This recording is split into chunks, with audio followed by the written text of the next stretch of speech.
محدثة بدعة وكل بدعة ضلالة وكل ضلالة في النار. يا أيها الذين آمنوا اتقوا الله حق تقاته ولا تموتن إلا وأنتم مسلمون. يا أيها الذين آمنوا اتقوا الله وقولوا قولا سديدا يصلح لكم أعمالكم ويغفر لكم ذنوبكم ومن يطع الله ورسوله فقد فاز فوزا عظيما. اللهم صل على محمد وعلى آل محمد كما صليت على إبراهيم وعلى آل إبراهيم إنك حميد مجيد. اللهم بارك على محمد وعلى آل محمد كما باركت على إبراهيم وعلى آل إبراهيم إنك حميد مجيد.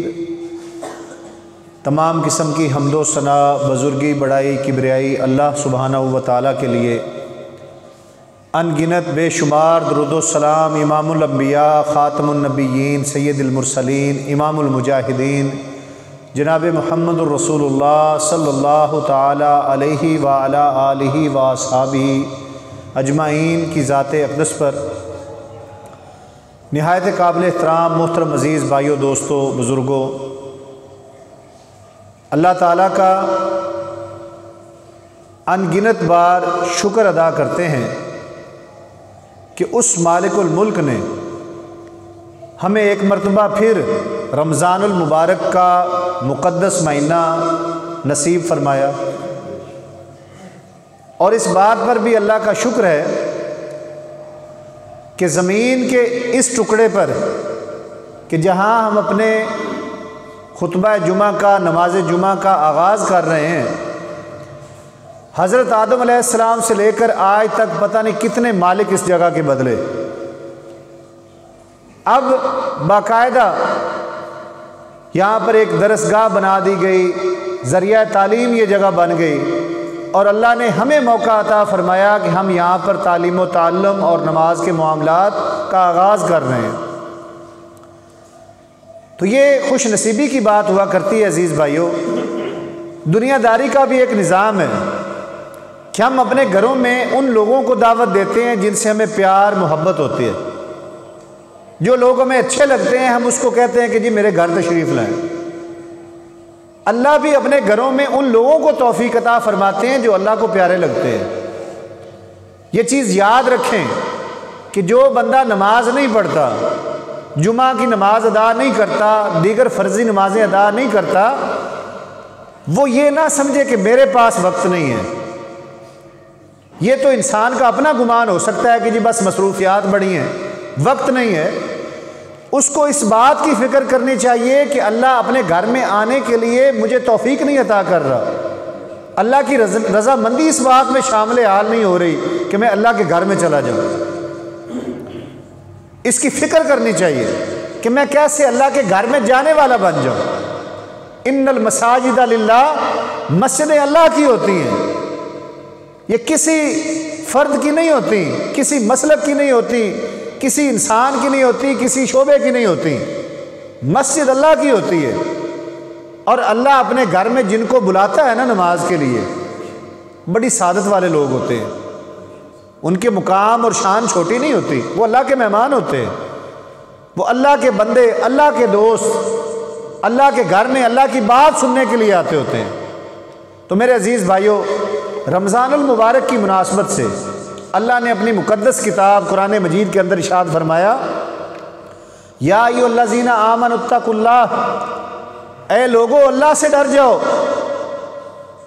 اب کیا مطلب ہے؟ ہم اللہ سے نہیں ڈرتے ہیں، ہر خطبہ جمعہ کے اندر آپ یہ آیت سنتے ہیں، یا ایھا الذین آمنوا اتقوا اللہ وقولوا قولا سدیدا، کہ لوگوں کو اچھی بات، سیدھی بات کہا کرو، اللہ سے ڈر جاؤ۔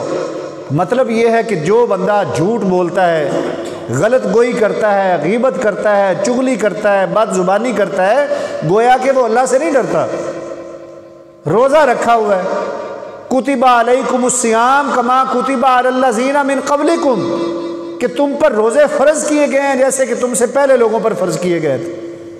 اس سے یہ بات پتہ چلی کہ یہ روزہ صرف ہمارے اوپر فرض نہیں ہے، سابقہ امتوں پر بھی فرض تھا۔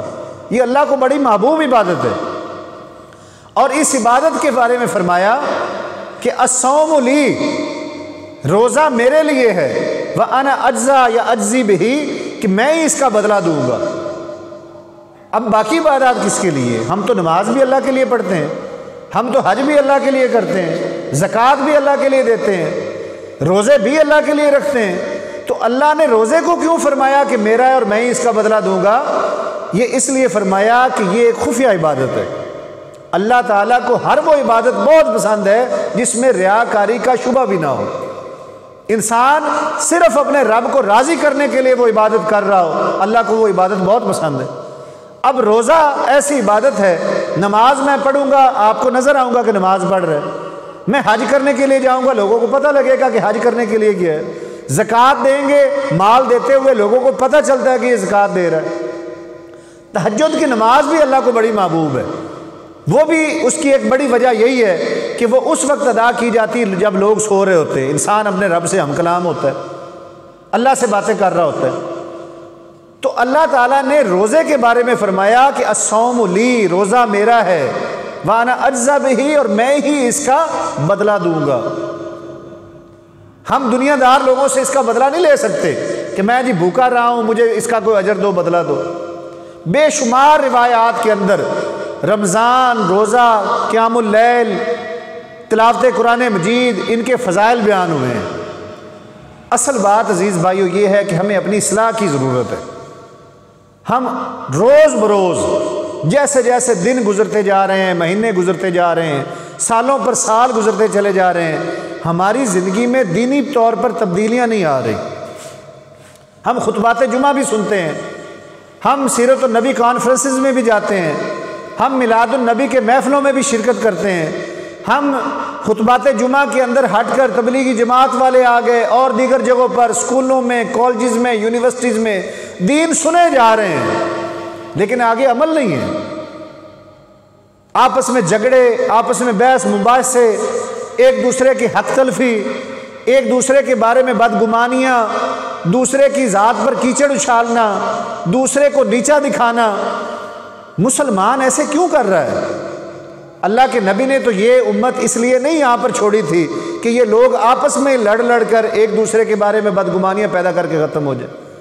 آپ دنیا میں دیکھیں کہ یہود و نصارہ وہ تو پہلے ہی ہماری جانوں کے دشمن ہوئے پڑے ہیں، اب کلمہ کو لوگ بھی اگر آپس میں لڑیں گے، جھگڑیں گے، ایک دوسرے سے مسلک کی بنیاد پر، فرقوں کی بنیاد پر دور ہو جائیں گے، تو پھر نبی کریم علیہ الصلوۃ والسلام کی وہ دعوت جو ایک امت بنانے کے لیے تھی وہ کہاں گئی؟ قرآن تو کہتا ہے وَكُنْتُمْ عَلَىٰ شَفَا حُفْرَةٍ مِّنَ النَّارِ فَأَنْقَذَكُم مِّنْهَا۔ اوس اور خزرج کی دشمنی اتنی زیادہ تھی مدینہ کے اندر کہ وہ جہنم کے گڑھے کے کنارے پر آ کر کھڑے ہو گئے تھے، نسل در نسل لڑائیاں ہو چکی تھی۔ اللہ کیا فرماتے ہیں کہ میں نے تمہیں اس سے بچا لیا۔ وَأَلَّفَ بَيْنَ قُلُوبِكُمْ، اللہ نے تمہارے دلوں میں محبت ڈال دی۔ وہ محبت آج بھی چاہیے۔ جس کا نام مسلمان ہے، جو پڑھتا کلمہ لا الہ الا اللہ محمد رسول اللہ، اس کی عزت ہمارے اوپر واجب ہے۔ مسلمان کی عزت کیوں نہ کرے؟ ہم ہر چیز کی عزت کرتے ہیں، ہر چیز سے پیار کرتے ہیں، نفرت مسلمان سے ہو چکی ہے۔ میرے عزیز بھائیوں، اس پر سخت محنت کی ضرورت ہے۔ ہمیں ایک مٹھی ہونا ہوگا، ہمیں ایک جھنڈے تلے، ایک دین کے سائے تلے، ایک کتاب کے نیچے جمع ہونا ہوگا، ورنہ یہ امت کا شرازہ روز بروز بکھرتا چلا جا رہا ہے۔ فلسطین کی مثال آپ کے سامنے ہے، کتنے ظلم کی انتہا کر چھوڑی ہے ان لوگوں نے۔ ان یہودیوں نے مسلمانوں کے بچوں، عزتوں، عورتوں، بوڑھوں تک کو نہیں چھوڑا۔ ہم کیا کر رہے ہیں؟ ہم کبھی کبھار کوئی زیادہ جوش آتا ہے تو ان کے لیے دعا کر لیتے ہیں، کبھی کبھار فیس بک کے اوپر کوئی پوسٹ شیئر کر دیتے ہیں۔ میرے عزیز بھائیوں، مسلمان ایک جسم کی مانند تھا۔ ایک جسم کی مانند ہونے کا مطلب کیا ہے؟ کہ جسم کے کسی ایک حصے کو تکلیف ہو تو پورا جسم تکلیف میں مبتلا ہو جائے۔ ہمیں اپنی فلسطینی بھائیوں کی کیا تکلیف ہے؟ ہم تو یہاں کے مسائل اور یہاں کے معاملات سے نہیں باہر نکل پا رہے۔ تو میرے پیارے بھائیوں، رمضان المبارک وہ مہینہ ہے کہ جس کے اندر ہم اپنی اصلاح کی کوشش کر سکتے ہیں۔ عام دنوں کے اندر، عام مہینوں کے اندر ہماری ایک روٹین بنی ہوئی ہوتی ہے کہ ہم دکانداری کو بھی ٹائم دیتے ہیں، ہم کاروبار کو بھی ٹائم دیتے ہیں، نوکری کو ٹائم دیتے ہیں، زیادہ تر وقت ہمارا کمائی کے معاملات میں گزر رہا ہوتا ہے۔ اس مہینے میں فکر کرنی چاہیے کہ میں کس طریقے سے اپنے دینداری کے معاملات کو بہتر کر سکتا ہوں۔ اور بڑی مشہور روایت آپ نے سنی کہ جب رمضان المبارک کا مہینہ شروع ہوتا ہے تو کیا ہوتا ہے؟ اللہ تعالیٰ جنت کے 8 دروازے کھول دیتے ہیں اور جہنم کے دروازے بند کر دیے جاتے ہیں، شیاطین کو جکڑ دیا جاتا ہے۔ اب ہمارا یقین ہے، ہم حدیث پر، قرآن پر ایمان رکھنے والے لوگ ہیں، شیاطین بھی جکڑے ہوئے ہیں، جنت کے دروازے بھی کھل چکے ہیں، جہنم کے دروازے بھی بند ہو چکے ہیں۔ اس کے باوجود مسلمان مسجد کا رخ کیوں نہیں کر رہا؟ اس کے باوجود مسلمان روزے کیوں نہیں رکھ رہے؟ اس کے باوجود مسلمانوں کا ہاتھ صدقہ کے لیے کیوں نہیں کھل رہا؟ اس کی وجہ یہی ہوتی ہے کہ جو پچھلے 11 مہینوں میں ہم سے غلطیاں، گناہ سرزد ہوئے ہوتے ہیں، ہمارے دل کالے سیاہ ہو چکے ہیں۔ اب توبہ، استغفار، تلاوت قرآن مجید کے ذریعے سے اس زنگ کو اتارنا ہے، اپنی اصلاح کی فکر کرنی ہے۔ اور رمضان کے اندر اصلاح اچانک ایسے نہیں ہوگی کہ میں کہوں کہ میری اصلاح ہو جائے، آپ کہیں جی میری اصلاح ہو جائے، اس کے لیے کوشش کرنی پڑے گی۔ اللہ تعالیٰ قرآن مجید میں فرماتے ہیں وَالَّذِينَ جَاهَدُوا فِينَا لَنَهْدِيَنَّهُمْ سُبُلَنَا، کہ جو لوگ ہمارے رستے پر چلنے کی کوشش کرتے ہیں ہم ان کے لیے رستے آسان کر دیتے ہیں۔ کوشش کرنی ہے۔ ہم اپنی مرضی کا کام، کپڑے خریدنے ہیں، کھانا کھانا ہے، شادی بیاہ میں جانا ہے، وہاں پر اللہ سے توفیق نہیں مانگتے۔ کبھی کہا ہے کہ دعا مانگے جی اللہ مجھے کھانا کھانے کی توفیق عطا کر دے، کبھی کہا ہے کہ اللہ مجھے لباس پہننے کی توفیق عطا کر دے۔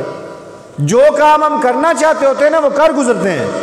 صرف دینی معاملات میں ہم نے یہ رکھا ہوا ہے کہ جی دعا کریں اللہ مجھے نماز پڑھنے کی توفیق عطا کرے، دعا کریں اللہ تعالیٰ مجھے روزہ رکھنے کی توفیق عطا کر دے۔ اللہ نے توفیق عطا کر دی ہوئی ہے، ہمیں مسلمان گھرانے میں پیدا فرما دیا، اور کیا چاہیے؟ ہمیں مسلمان بنا دیا۔ اللہ نے میرے ہاتھ، پاؤں، آنکھ، دل، دماغ، گردے سلامت کر دیے، میں باشعور ہوں، میں مسجد میں آنا چاہوں تو مجھے کون روک سکتا ہے؟ اب جو بندہ نہیں آ رہا نا وہ اس کی اپنی فطرت خراب ہو چکی ہے۔ اور گھروں کے گھر بے نمازی، یاد رکھیے گا کہ جس گھر کے اندر 10 سال کا بچہ ہے، رسول اللہ صلی اللہ علیہ وسلم کی حدیث ہے کہ جب بچہ 7 سال کا ہو جائے نا تو اس کو نماز پڑھنے کی ترغیب دینا شروع کر دو، اپنے ساتھ انگلی پکڑ کر مسجد میں لے جاؤ، خود نماز کے لیے اٹھے ہو ان کو بھی اٹھاؤ، گھر میں خواتین کو بھی کہیں نماز کا وقت ہو گیا ہے۔ اور جب بچہ 10 سال کا ہو جائے اور وہ نماز نہ پڑھے تو اس پر سختی کرو، اس کو اللہ کے حضور پیش ہونے والا بنائیں۔ اب جس گھر کے اندر 10 سال کا کوئی بچہ ہو چکا ہے، بیٹا ہے یا بیٹی ہے، اور وہ نمازیں نہیں پڑھتے تو اس گھر کے اندر اس بے نماز کی نحوست کا اثر پڑتا ہے۔ یہ ہمارے گھروں کے معاملات ایسے خراب نہیں ہو چکے، دین سے دوری کی وجہ سے ہمارے گھروں میں پریشانیاں ہیں، بیماریاں ہیں، لڑائیاں ہیں، ناچاکیاں ہیں، بھائی کی بھائی سے نہیں بنتی، بہن کی بہن سے نہیں بنتی، اولاد ماں باپ کی نافرمان ہو رہی ہے۔ یہ ساری کی ساری وجوہات دین سے دوری کی وجہ سے۔ رمضان میں یہ کوشش کرنی ہے کہ اب ہماری پریکٹس ہو رہی ہے، ہم جمعہ کے لیے آئے ہیں، عصر کے وقت بھی اسی ذوق و شوق سے آئیں، مغرب عشاء اور فجر کے لیے بھی اسی ذوق و شوق سے آئیں۔ نماز تو ساری فرض ہے، ہم کیا صرف جمعے کے جمعے اللہ کی نعمتوں کو استعمال کرتے ہیں؟ اللہ نے ہمیں آنکھیں اس شرط پر دی ہیں کہ تم صرف جمعہ پڑھو گے تو میں تمہیں بینائی دوں گا۔ کیا اللہ نے کبھی ہمارے ساتھ یہ شرط لگائی ہے کہ تم زور عصر مغرب عشاء کی نماز پڑھو گے تو میں تمہیں رزق دوں گا؟ کیا اللہ تعالیٰ نے کبھی ہمارے ساتھ یہ چیلنج کیا ہے کہ تم لوگ زکوٰۃ دو گے تو میں تمہیں مال دوں گا ورنہ میں مال ہی نہیں دوں گا؟ اللہ اپنے وعدے میں پکے اور سچے ہیں۔ اللہ رزق بھی دیے جا رہے ہیں، صحت و تندرستی بھی دیے جا رہے ہیں۔ اللہ نے ہمیں اولاد ایسی نعمتوں سے بھی نواز رکھا ہے، خاندانی نظام کے اندر ہم رہتے ہیں۔ کمی ہماری طرف سے ہے، ہم دنیا داری میں اتنے گھس گئے، کھب گئے کہ ہم نے اللہ اور اس کے رسول کو یاد کرنا ہی چھوڑ دیا۔ عزیز بھائیو، یہ بڑی خطرناک بات ہے۔ اپنی نیتوں کی اصلاح کریں۔ انما الاعمال بالنیات، اعمال کی قبولیت کا دار و مدار نیتوں پر ہے۔ اللہ ہمیں ریاکاریوں سے محفوظ فرمائے۔ دکھاوے کی عبادت کرنا، کوئی بھی نیکی کا کام جس میں انسان کی نیت یہ ہو کہ لوگ مجھے دیکھیں گے تو میری تعریف کریں گے، وہ عمل برباد ہو جاتا ہے۔ انی اخوف ما اخاف علیکم بالشرک الاصغر هو الریا، رسول اللہ صلی اللہ علیہ وسلم نے فرمایا کہ اے میری امت کے لوگوں، مجھے تمہارے بارے میں جس چھوٹے شرک کا ڈر اور خوف ہے وہ ریاکاری ہے، کہ تم لوگوں کو دکھانے کے لیے نیکیاں کرو گے، صدقہ کر رہے ہوگے تو دکھانے کے لیے، نمازیں پڑھ رہے ہوگے تو دکھانے کے لیے۔ ہمیں اپنی اصلاح کرنی ہے۔ اور اس کے ساتھ ساتھ میرے پیارے بھائیوں، یہ جو وقت ہے اس کو غنیمت جانیں، یہ بڑی قیمتی چیز ہے۔ رسول اللہ صلی اللہ علیہ وآلہ وسلم نے فرمایا، نعمتانی کہ دو نعمتیں ایسی ہیں، مغبون فیہما کثیر من الناس، کہ ان میں سے بہت سارے لوگ ان دو نعمتوں کے بارے میں غفلت کا شکار ہوئے ہوئے ہیں۔ کون کون سی؟ الصحت والفراغ، ایک صحت اور دوسری فراغت۔ آج میں کہتا ہوں کہ جی میرے پاس وقت نہیں ہے، میں بچوں کو ٹائم دیتا ہوں، میں اپنے اسکول کو ٹائم دیتا ہوں، میں دکان کو ٹائم دیتا ہوں، میں دفتر کو ٹائم دیتا ہوں، میرا ذمہ دارہ ہے میں ذمہ دارے کو ٹائم دیتا ہوں، میں آڑت میں ٹائم دیتا ہوں، منڈی بازار مارکیٹوں میں دکانوں میں ٹائم دیتا ہوں۔ کہاں نہیں ٹائم دیتا؟ مسجد کے لیے میرے پاس وقت نہیں ہے۔ نہیں، اس سے پہلے کہ اللہ ہمیں کسی ایسے کام میں مشغول کر دے کہ پھر واقعی ہمارے پاس وقت نہ بچے، اس سے پہلے ہمیں وقت کی قدر کرنی چاہیے۔ اس وقت کو زیادہ سے زیادہ اللہ اور اس کے رسول کی یاد میں وقف کر دینا چاہیے۔ اور یہ بات یاد رکھیں کہ صرف یہ نہیں ہے کہ نماز، روزہ، حج، زکوٰۃ، تلاوت قرآن مجید ہی نیکی ہوتی ہے۔ ہم جو بھی کام کر رہے ہیں، ہماری دکانداری ہے، ہماری نوکری ہے، ہم ذمہ دارہ کرتے ہیں، ہم اس کام کو اگر شرعی اصولوں کے مطابق کریں تو وہ کام بھی ہمارا عبادت ہوتا ہے۔ کسی کی گورنمنٹ کی نوکری ہے، فرض کریں کوئی دکاندار ہے، جو چیز حکومت کے ساتھ وہ بندہ طے کرتا ہے کہ یہ تنخواہ ہے، اس کے بدلے میں اتنا وقت دینا ہے، یہ کام ہے، وہ بندہ اگر ایمانداری سے اپنی ڈیوٹی کو نبھائے گا، اس کا وہ ڈیوٹی نبھانا بھی عبادت ہے۔ ایک دکاندار ہے، وہ دکان پر مال و ملاوٹ میں، مال کے اندر ملاوٹ نہیں کرتا، ناپ تول میں کمی نہیں کرتا، جس چیز کے پیسے مانگتا ہے وہی خالص چیز دیتا ہے، تو اس کا یہ کاروبار کرنا بھی عبادت ہے۔ ذمہ دار ہے، وہ کسی کا پانی چوری کر کے اپنی فصلوں کو نہیں لگاتا، وہ کوئی سود کا پیسہ لا کر اپنی فصل پر انویسٹ نہیں کرتا، جب فصل تیار ہو جاتی تو اس میں سے عشر و زکوٰۃ کا نظام چلاتا ہے۔ یہ ساری کی ساری فصل کا معاملہ بھی اس کی عبادت ہے۔ لیکن ہم یہ سمجھتے ہیں کہ میری مصروفیات اتنی ہیں کہ میں جی عبادت کے لیے وقت نہیں نکال سکتا۔ تو سیدنا ابو ہریرہ رضی اللہ تعالیٰ عنہ سے روایت ہے کہ رسول اللہ صلی اللہ علیہ وسلم نے فرمایا، یا ابن آدم تفرغ لعبادتی، کہ اے آدم کے بیٹے میری عبادت کے لیے فارغ ہو جا، اے آدم کے بیٹے میری عبادت کے لیے فارغ ہو جا، املا صدرہ کا غنن، میں تیرے سینے کو غنی کر دوں گا، بے نیاز کر دوں گا، تمہیں کسی چیز کی ضرورت نہیں رہے گی، تو میری عبادت کے لیے فارغ ہو، میں تیرے سینے کو غنا سے بھر دوں گا، وَأَسُدَّ فَقْرَكَ، اور میں تیری محتاجیاں دور کر دوں گا۔ میرے عزیز بھائیو، یہی تو ہمارا مسئلہ ہے، محتاجی دور کرنے کے لیے تو ہم منڈی بازار دکانوں میں ٹائم دے رہے ہیں۔ اچھا ٹیک چھوڑ دیں، گھٹنے چھوڑ دیں، بعض اوقات نا اس سے نیند آنا شروع ہو جاتی ہے۔ رسول اللہ صلی اللہ علیہ وسلم خطبہ جمعہ کے اندر باقاعدہ نمازیوں کو فرمایا کرتے تھے کہ ٹیک اور گھٹنے چھوڑ کر بیٹھیں، غنودگی آتی ہے، وضو ٹوٹ جاتا ہے، پھر دوبارہ جا کر آپ کو یہ وضو کرنے کا معاملہ پیش آ سکتا ہے۔ اے آدم کے بیٹے تفرغ لعبادتی، میری عبادت کے لیے فارغ ہو جا، املا صدر کا غنن، میں تیرے سینے کو غنی کر دوں گا، بھر دوں گا غنا کے ساتھ، واسد فقرک، اور میں تیری ساری محتاجیاں، کمیاں، کوتاہیاں، مالی کمیاں دور کر دوں گا۔ دوسری صورت کیا ہے؟ وَإِلَّا تَفْعَلْ مَلَأْتُ يَدَيْكَ، اور اگر تو ایسا نہیں کرے گا، یعنی میری عبادت کے لیے فارغ نہیں ہوگا، نمازوں کے لیے، تلاوت قرآن مجید کے لیے، روزے کے لیے، جہاد کے لیے، تبلیغ کے لیے وقت نہیں نکالے گا، تو پھر کیا ہوگا؟ مَلَأْتُ يَدَيْكَ شُغْلًا، تو پھر میں تیرے اوقات کو مشغول کر دوں گا، تم سارا دن مصروف رہو گے، ساری رات مصروف رہو گے، تم کہو گے کہ وقت میں تو برکت ہی نہیں ہے، دن کے دن گزرے جا رہے ہیں، ہفتے گزرے جا رہے ہیں، سال چھوٹے ہو گئے ہیں، میں تمہیں مشغول کر دوں گا، وَلَمْ أَسُدَّ فَقْرَكَ، اور کبھی بھی تیری محتاجی دور نہیں ہوگی۔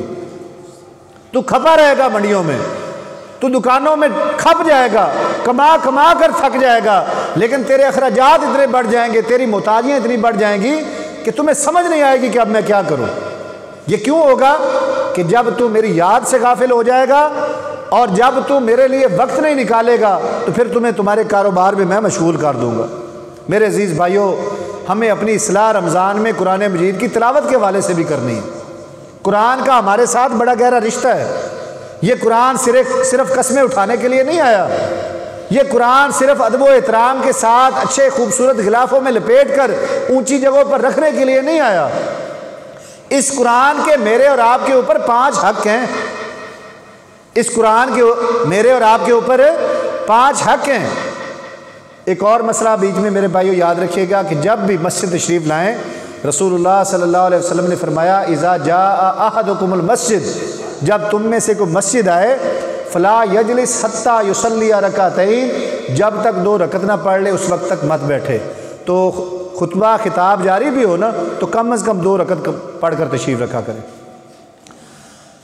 تو رسول اللہ صلی اللہ علیہ وسلم نے فرمایا کہ ہر مسلمان پر قرآن مجید کے 5 حق ہیں۔ اب یہ دیکھنا ہے کہ ہم وہ کتنے حق ادا کر رہے ہیں، میں اور آپ کتنے حقوق ادا کرتے ہیں۔ پہلا حق کہ قرآن مجید کو اللہ کی کتاب سمجھ کر اس کا ادب کیا جائے، یہ سارے مسلمان ہی کرتے ہیں۔ جتنے بھی لا الہ الا اللہ محمد رسول اللہ پڑھنے والے لوگ ہیں، سارے مسلمان قرآن کا یہ حق ادا کرتے ہیں۔ یہ دنیا میں تقریباً 1.5 ارب کے قریب مسلمان ہیں، یہ سارے کرتے ہیں۔ اب یہ تعداد اور کم ہو جاتی ہے، کب؟ جب دوسرے حق کی بات آتی ہے۔ دوسرا حق یہ ہے کہ اس کتاب کو پڑھا جائے۔ پہلوں سے زیادہ یہ تعداد کم ہے، یعنی کہ مانتے سارے قرآن کو ہیں، پڑھنے والے کم ہیں۔ یہ تعداد پھر اور کم ہو جاتی ہے تیسرے حق پر کہ قرآن کہتا ہے کہ مجھے سمجھ کر پڑھو، میں اللہ کا کلام ہوں، اللہ نے پیغام میسج بھیجا ہے تمہاری طرف، سمجھو تو صحیح اس میں کہا کیا جا رہا ہے۔ اس میں مسلمانوں کی تعداد اور کم ہو جاتی ہے۔ جب چوتھے حق کی باری آتی ہے تو پھر یہ تعداد اور کم ہو جاتی ہے۔ چوتھا حق کیا ہے؟ کہ اس قرآن کو پڑھنا ہے، سمجھ کر پڑھنا ہے اور اس پر عمل کرنا ہے۔ عمل میں آ کر ہم مسلمان اور کام رہ جاتے ہیں۔ ہمیں پتہ ہوتا ہے کہ قرآنی آیات کیا کہہ رہی ہیں۔ قرآن کہتا ہے اقیموا الصلاۃ، نماز قائم کرو، ہم نہیں پڑھتے۔ قرآن کہتا ہے اتموا الحج، حج پورا کرو، ہم حج نہیں کرتے استطاعت ہونے کے باوجود۔ قرآن کہتا ہے آتوا الزکوٰۃ، زکوٰۃ دو، ہم زکوٰۃ نہیں دیتے۔ قرآن کہتا ہے آمروا بالمعروف ونہوا عن المنکر، نیکی کا حکم دو، برائیوں سے روکو، ہم کام نہیں کرتے۔ اور 5ویں حق میں آ کر یہ تعداد اور بھی کم رہ جاتی مسلمانوں کی، اور وہ یہ ہے کہ قرآن کا ادب کرو، قرآن کو پڑھو، قرآن کو سمجھو، قرآن پر عمل کرو، اور آخری حق یہ ہے کہ اس کی تبلیغ بھی کرو۔ دین کی جتنی بات کا مجھے اور آپ کو علم ہے، اس کے لیے ضروری نہیں ہے کہ میں بہت بڑا عالم ہوں تو دین کی بات آگے کروں۔ آپ کو، آپ کے بچوں کو، آپ کے گھر کے افراد کو جتنا قرآن کا پتہ ہے وہ آگے پہنچانا ہمارے ذمے ہے، کیونکہ اب کوئی نبی نہیں آئے گا۔ یہ ختم نبوت کے صدقے اللہ نے اس امت کو یہ شرف بخشا ہے کہ نبیوں والا کام یہ امت کرے گی، نبیوں والا یہ کام امت کرے گی۔ اب قرآن اور سنت کو ہر بندے تک پہنچا دینا میری اور آپ کی ذمہ داری ہے۔ رسول اللہ صلی اللہ علیہ وسلم نے فرمایا بلغوا انی ولو آیہ، کہ تمہیں دین کی ایک بات کا بھی علم ہے تو آگے پہنچا دو۔ تو میرے عزیز بھائیوں، دین کی باتیں بہت ہیں، رمضان کا مقدس مہینہ ہے، فرمایا من صام رمضان ایمانا و احتسابا غفر لہ ما تقدم من ذنبہ، جو ثواب کی نیت کے ساتھ پورے ایمان کے ساتھ روزہ رکھے گا اللہ اس کے پچھلے سارے گناہ معاف فرما دیتے ہیں۔ پھر فرمایا من قام رمضان ایمانا و احتسابا غفر لہ ما تقدم من ذنبہ، جو رمضان المبارک کی راتوں میں قیام کرے گا، تراویح کی نماز ادا کرے گا ثواب کی نیت سے پورے ایمان کے ساتھ، اللہ اس کے پچھلے سارے گناہ معاف فرما دیں گے۔ اور فرمایا من قام لیلۃ القدر ایمانا و احتسابا، کہ لیلۃ القدر کی رات جو بندہ رات کو قیام کرے گا غفر لہ ما تقدم من ذنبہ، اللہ تعالیٰ اس کے پچھلے سارے گناہ معاف کر دے گا۔ تو اس اکیڈمی کے اندر اس جگہ پر رات کو تراویح کی نماز کے بعد قرآن مجید کا خلاصہ بھی الحمدللہ بیان کیا جاتا ہے۔ جو دوست یہاں پر قریب رہتے ہیں وہ قرآن کو سننے کے لیے سمجھنے کے لیے تشریف لائیں کہ جو آج تراویح پڑھی ہے اس میں ہم نے کیا سنا ہے۔ تو اللہ تعالیٰ سے دعا کرتا ہوں کہ اللہ تعالیٰ ہم سب کو قرآن مجید کو پڑھنے سمجھنے اس پر عمل کرنے کی توفیق عطا فرمائے۔ وآخر دعوانا ان الحمدللہ رب العالمین۔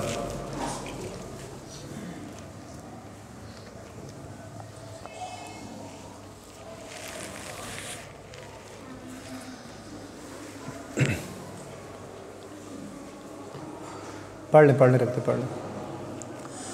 ان الحمد للہ نحمده ونستعینه ونستغفره ونعوذ باللہ من شرور انفسنا ومن سیئات اعمالنا من يهده اللہ فلا مضل له ومن يضلله فلا هادی له ونشهد ان لا الہ الا اللہ وحدہ لا شریک له ونشهد ان محمدا عبده ورسوله اما بعد فإن خیر الحدیث کتاب اللہ وخیر الہدی ہدی محمد صلی اللہ علیہ وسلم وشر الامور محدثاتها وکل محدثۃ بدعہ وکل بدعۃ ضلالۃ وکل ضلالۃ فی النار۔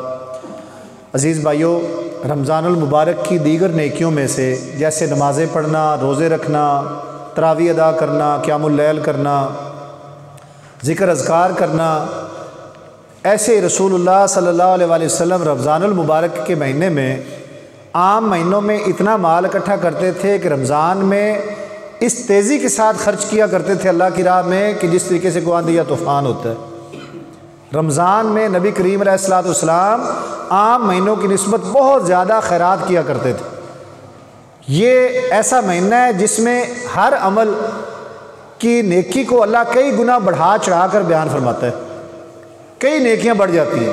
اور اس کی مثال اللہ نے قرآن مجید میں بیان فرمائی ہے۔